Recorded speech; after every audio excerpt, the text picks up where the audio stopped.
Hello student, good evening. स्वागत है आपका द वसु स्टडी पॉइंट में। आज हम बात करते हैं ग्रुप थ्योरी की। ग्रुप थ्योरी जो वो बीसीए के लिए भी है और ये आपका बीएससी के लिए और एमएससी में भी काम आता है। ठीक है, ग्रुप थ्योरी जो है बहुत ही इंपॉर्टेंट चैप्टर्स होता है आपके नेट और सेट के लिए भी। ठीक, तो हम ग्रुप थ्योरी में देखते हैं सबसे पहले डेफिनेशन क्या होता है। अब group is a algebraic structure. It is denoted by G, O, where G is a non-empty set and O is a binary operation.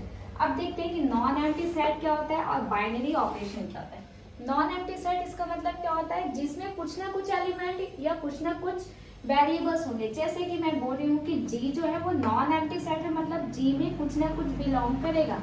मतलब A और B हो सकते एलिमेंट बिलोंग करे, या हो सकते हैं कोई भी अल्फाबेटिकल नंबर्स या अल्फाबेटिकल या कोई भी कैरेक्टर बिलोंग कर सकते हैं। ठीक है, बाइनरी ऑपरेशन, ग्रुप जो है वो दो ही बाइनरी ऑपरेशन परफॉर्म करता है। पहला जो है एडिशन, दूसरा है मल्टीप्लिकेशन। ग्रुप होने के लिए आपको क्या क्या करना पड़ेगा, एडिशन और मल्टीप्लिकेशन। ग्रुप सब्ट्रैक्शन, डिवीजन या मॉड्यूल जैसा कोई भी बाइनरी ऑपरेशन परफॉर्म नहीं करता। जो ग्रुप परफॉर्म करता है वो प्लस और क्या करता है, मल्टीप्लाई। प्लस जो है प्लस की साइन से डिनोट करते हैं और मल्टीप्लाई जो होता है वो स्टार की साइन से डिनोट किया जाता है। किसमें, ग्रुप थ्योरी के लिए। ठीक है, अब देखते हैं अगर कोई भी चीज मैं बोलती हूँ कि वो ग्रुप है तो वो कुछ प्रॉपर्टीज को भी सेटिस्फाई करनी चाहिए। तो ग्रुप की प्रॉपर्टीज 4 होती है। अगर कोई भी चीज 4 चीज को सेटिस्फाई करता है इसका मतलब वो ग्रुप है। फर्स्ट आपका होता है क्लोजर प्रॉपर्टी, दूसरा होता है आपका एसोसिएटिव प्रॉपर्टी, तीसरा होता है आपका आइडेंटिटी और चौथा होता है इनवर्स। ठीक है, मैंने फर्स्ट बात की किसकी, क्लोजर प्रॉपर्टी। क्लोजर प्रॉपर्टी हम दो एलिमेंट लेते हैं। तो मान लीजिए कि मैंने दो एलिमेंट लिया, कोई ए और बी जो बिलोंग्स कर रहा है जी में। ए और बी क्या है, यहाँ पे मेरा एलिमेंट है, जी क्या है, यहाँ पे मेरा ग्रुप है। ठीक, तो इसका मैं ऑपरेशन करती हूँ लाइक दैट, देन इसका ऑपरेशन मतलब ए प्लस बी या फिर a मल्टीप्लाई बी कहाँ बिलोंग करना चाहिए, जी में। अब देखो मैंने a प्लस बी और a स्टार बी क्यों लिखा, क्योंकि मैंने बोला था कि जो ग्रुप होता है वो सिर्फ दो ही ऑपरेशन परफॉर्म करता है, पहला जो एडिशन, दूसरा जो है मल्टीप्लिकेशन। क्लियर, तो मैं बोलते कि क्लोजर प्रॉपर्टी क्या है। तो क्लोजर प्रॉपर्टी ऐसी प्रॉपर्टी है जिसमें हम दो एलिमेंट लेते हैं जो कि जी का ही मेंबर होना चाहिए। ये जो a और b है वो जी में ही बिलोंग करना चाहिए, देन उसके जो ऑपरेशंस होते हैं वो भी किसमें बिलोंग करना चाहिए, जी में। क्लियर, सेकंड बोला था मैंने एसोसिएटिव प्रॉपर्टी,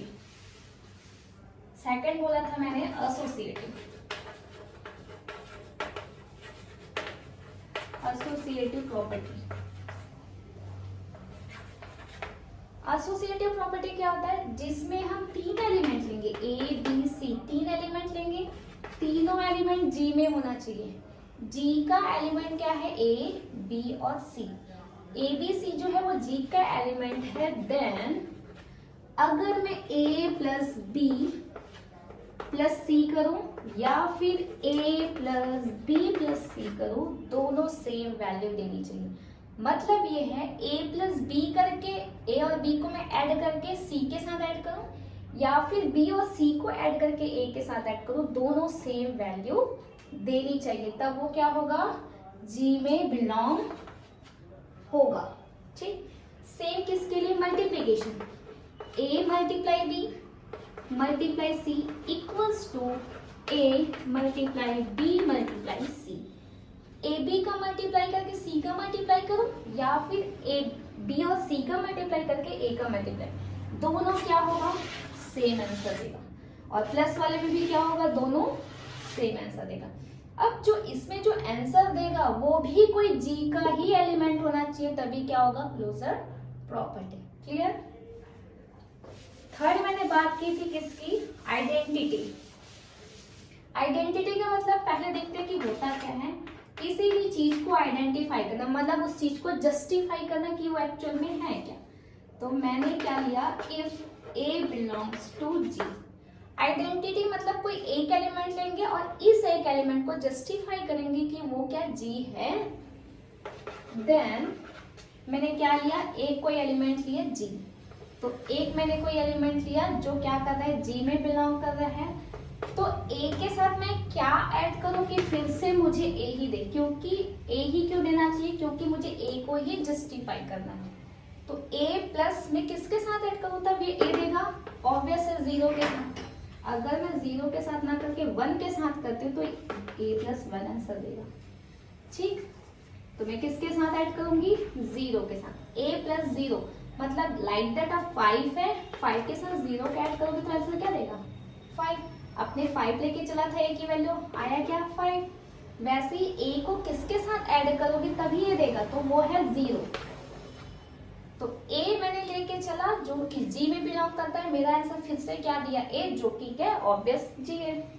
ठीक, इसी में देखते हैं कौन सी, इनवर्स प्रॉपर्टी। इनवर्स नाम से ही क्लियर है,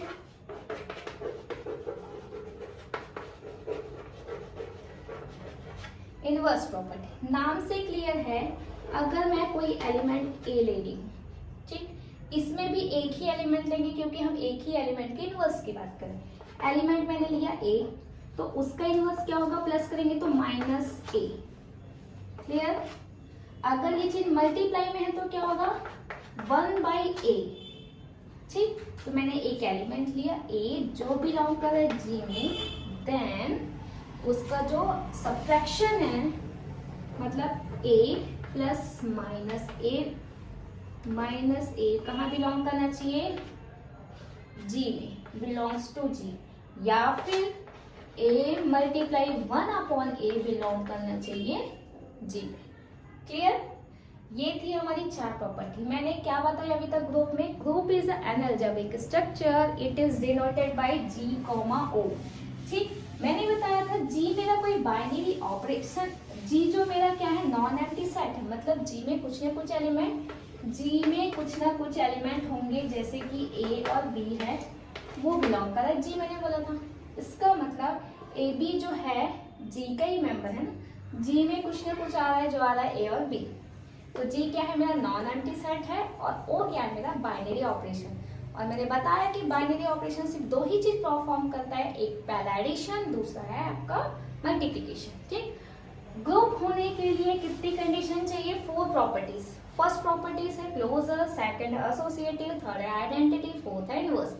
अगर इस 4 प्रॉपर्टीज को सेटिस्फाई करता है, अगर ये 4 में से एक भी प्रॉपर्टीज को सेटिस्फाई नहीं किया, इसका मतलब वो चीज नॉट अ ग्रुप, वो ग्रुप नहीं है। अगर ये पूरी प्रॉपर्टी सेटिस्फाई किया मतलब वो क्या है, ग्रुप। क्लियर। अब देखते हैं इसके एग्जांपल। ठीक है, थैंक यू।